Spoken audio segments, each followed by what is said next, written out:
సుమారుగా 7 సంవత్సరాల క్రితం షాద్ నగర్ ప్రాంతానికి వెళ్ళాను. దైవజనులు డేవిడ్ గారని వాక్యం చెప్పడానికి ఆహ్వానించారు. వారి రక్షణ సాక్ష్యం నేను అడిగాను. ఆయన చెప్తూ ఉన్నాడు, అది రాజమండ్రి అయ్యా, మేము సనాతన వైశ్య కుటుంబానికి చెందిన వాళ్ళం. యేసు ప్రభు అంటే అస్సలు నాకు ఇష్టం ఉండేది కాదు. దినాలు అట్లా సాగుతున్నాయి. కొన్ని పరిస్థితులను బట్టి యేసు ప్రభు నమ్ముకున్న అమ్మాయిని, మా వైశ్య కుటుంబంలో ఉన్న అమ్మాయిని, మా దూరపు బంధువుల అమ్మాయిని పెళ్లి చేసుకోవాల్సి వచ్చింది.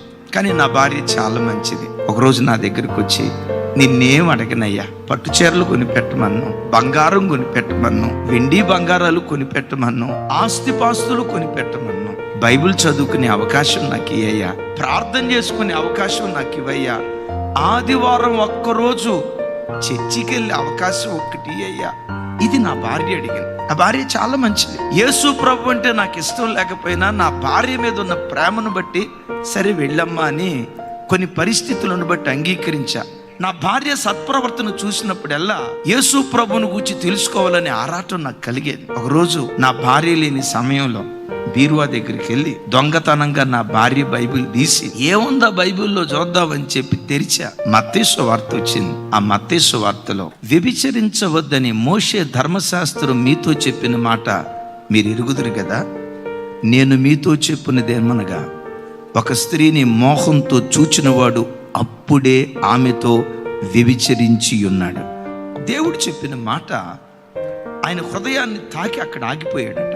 అరే, యేసు ప్రభుని ఆరాధించే ప్రజలు చూపుల్లో కూడా పాపం చేయకూడదని దేవుడు చెప్తున్నాడంటే, తన దగ్గరకు వచ్చిన ప్రజలు చూపుల్లో కూడా పాపము లేని పవిత్రమైన జీవితం జీవించాలని తన ప్రజలకు చెప్తున్నాడంటే, అసలు ఆ దేవుడు ఇంకెంత నీతిపరుడై ఉంటాడో ఒకసారి చూద్దామని బైబిల్ చదవటం ప్రారంభించాడట.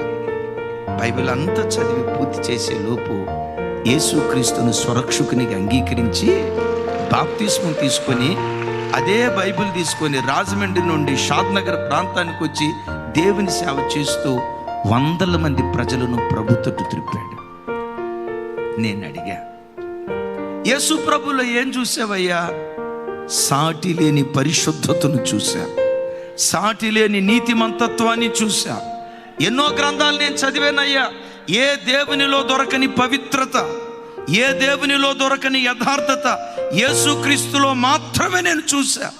ఆయన అంటూ అన్నాడు, ఆయన ఆరాధించే ప్రజలు చూపుల్లో కూడా పాపం చేయకూడదని ఆ స్టాండర్డ్ తన ప్రజల దగ్గర నుంచి కోరుకున్నాడంటే, అసలు ఆ దేవుడు ఇంకెంత స్టాండర్డ్ కలిగిన దేవుడు అయి ఉంటాడు కదా. అది నా మనసును ప్రభు తట్టు త్రిప్పింది.